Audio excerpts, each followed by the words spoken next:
Bismillahirrahmanirrahim. Alhamdulillahi rabbil alamin. Wassalatu wassalamu ala asyrafil anbiya'i wal mursalin.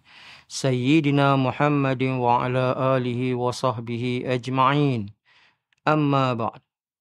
Sidang pendengar warna yang dirahmati Allah sekalian. Assalamualaikum warahmatullahi wabarakatuh. Rasulullah SAW telah bersabda, Al-ilmu nur. Ilmu itu adalah cahaya. Ilmu adalah cahaya dan pemberi panduan kepada kehidupan manusia. Ilmu akan memberi kita kebolehan untuk membezakan antara yang benar dan yang salah. Ilmu juga dapat menunjukkan kepada kita apakah amalan-amalan yang lebih baik dilakukan pada masa-masa tertentu, seperti lampu atau cahaya yang terdapat dalam rumah kita atau pada kereta kita. Cahaya dapat membolehkan kita untuk melihat barang-barang yang ada dalam rumah sehingga kita tidak cedera atau merasa sakit bila terlanggar dengan perkakas rumah. Lampu dalam rumah juga dapat membolehkan kita menyusun perkakas dengan rapi dan cantik. Lampu pada kereta pula membolehkan kita melihat tempat yang kita lalui sehingga dapat kita sampai ke tempat yang dituju dengan aman dan selamat. Cahaya tadi dapat kita gunakan untuk keperluan peribadi, untuk memelihara kita dari kemalangan, atau ia dapat digunakan untuk kegunaan orang lain jika mereka memerlukannya.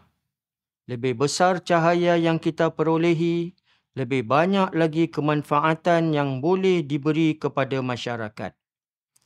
Ilmu yang kita perolehi boleh sahaja berada dalam bentuk ilmu duniawi atau ilmu ukhrawi. Apa-apa bentuk ilmu yang kita perolehi akan memberi manfaat yang banyak kepada diri kita dan juga masyarakat sekeliling kita.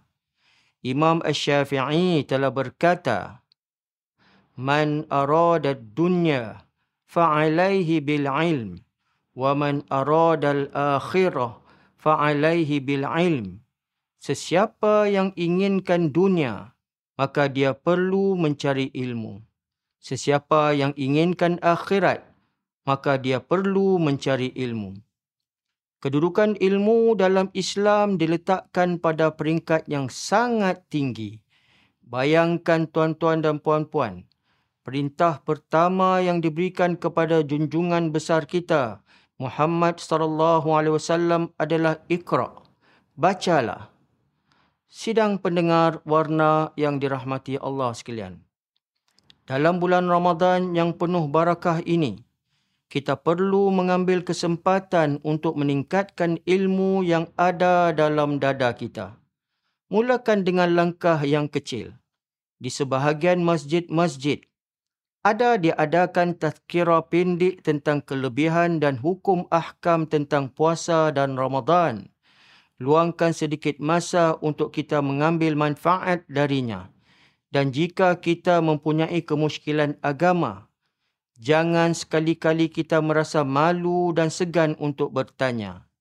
Di masjid-masjid keliling Singapura, terdapat ramai asatizah yang berkelulusan agama yang tinggi dan mereka telah diberi pentauliahan di bawah Asatizah Recognition Scheme atau skim pengiktirafan asatizah.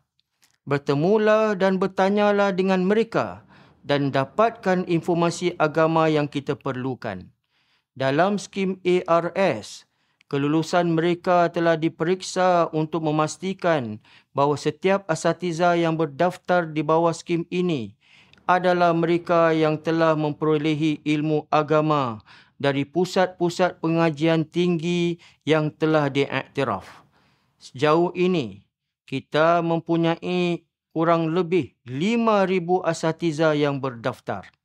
Jika kita merasa segan atau kita sibuk dengan tugasan harian, kita boleh sahaja mengikuti program-program online atau live streaming dari Facebook masjid-masjid tertentu. Jadikan Ramadan ini sebagai pengubah kepada cara hidup kita sekeluarga.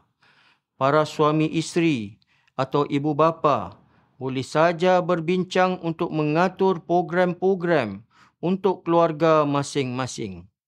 Sebelum ini, ada keluarga di antara kita yang membuat program masjid hopping atau melompat masjid. Setiap hari, mereka akan berbuka di masjid-masjid yang berbeza dan mengikuti program yang diadakan oleh masjid berkenaan. Sidang pendengar warna yang budiman. Bulan Ramadan juga adalah bulan berdoa. Doa-doa yang dilakukan oleh mereka yang berpuasa tidak akan ditolak oleh Allah Subhanahu wa taala. Maka perbanyakkan doa ketika kita sedang berpuasa.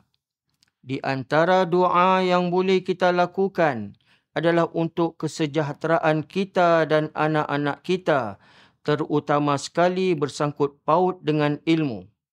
Doa yang boleh kita baca dan ulang-ulang adalah Allahumma inna nas'aluka ilman nafi'ah.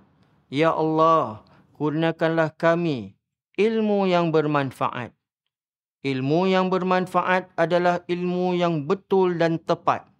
Ilmu yang boleh mendekatkan diri kita kepada Allah Subhanahu wa taala dan ilmu yang dapat memasukkan kita dan ahli keluarga kita dalam syurga Allah Subhanahu wa taala.